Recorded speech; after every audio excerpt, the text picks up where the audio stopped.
लिखाई जी zero N लिखाई जी नहीं डाण पटरे जो एन लिखाई थी सब देख परछ एन 0 1 2 3 ओडा सब देख परछ हां केते परसेंट लिखाई जी 2.5 न्यूटन ता डाण पटरे केते लिखाई जी 250 ऊपर कोन लिखाई जी जी ग्राम कोन लिखाई जी माने ग्राम कोन कहनी ग्राम तेणु आम जो एपटर न्यूटन देखुं ये गोटे हूँ ग्राविटेशनल फोर्स ग्राविटेशनल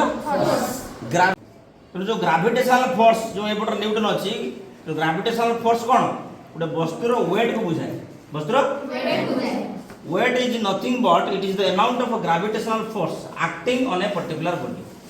गोटे वस्तु उपर जी परिमाण ग्राविटेशनल फोर्स माध्याकर्षण बल तापर प्रयोग होची ताही से वस्तुर वजन हाँ बुझे तेणु वजन कौन जान जे गोटे वस्तु उपर केते परिमाण रे ग्राविटेशनल फोर्स एक्ट प्रयोग बुझेगा ग्राविटेशनल फोर्स वस्तुत्व भितर फरक कौन वेट आउ मास भितर फरक हो वेट गोटे सदिश राशि मास गोटे अदिश राशि आम एत मनकर चंद्रपृष्ठ को पढ़ू आमर मास सामान रोच कंजर्वेशन ऑफ मास अनुसार किंतु वेट चेंज हो आमको से हालुका महसूस हो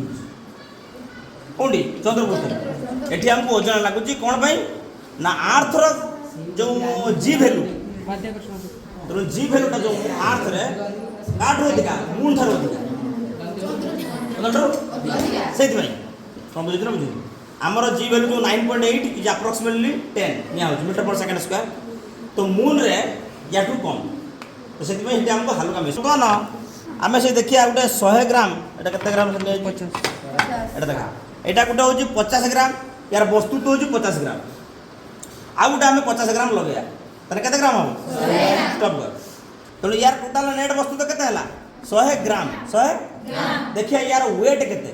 वेट माने या ऊपर केते माध्याकर्षण बल प्रयोग होइछि डब्ल्यू बाहर करिया डब्ल्यू रो सूत्र होछि mg छोटो m इंटू g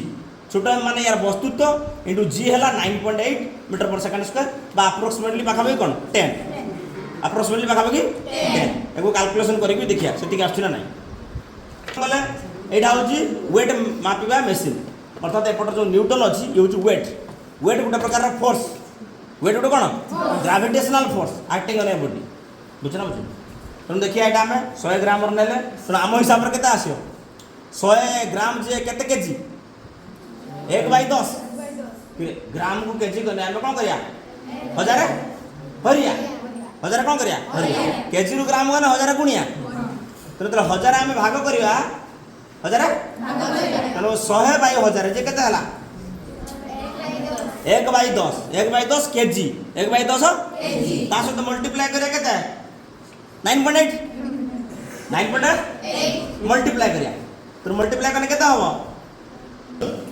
बाकी 10 मल्टीप्लाई कर दवा तारे 1 न्यूटन केते न्यूटन आसियो यार ऊपर 1 न्यूटन रो ग्रेविटेशनल फोर्स पड़ी जी देखा रीडिंग आछि पाखा पाखी 1 आउछ ना नहीं देखो किरे 0.98 बा पाखा पाखी 1 आउछ ना देखला 1 सीधा रोज ना ए देखा एक पाखा पाखी रोजी हां सेतले बस केते पड़जी 100 ग्राम मस्त केते पड़जी बस 100 ग्राम बुझेला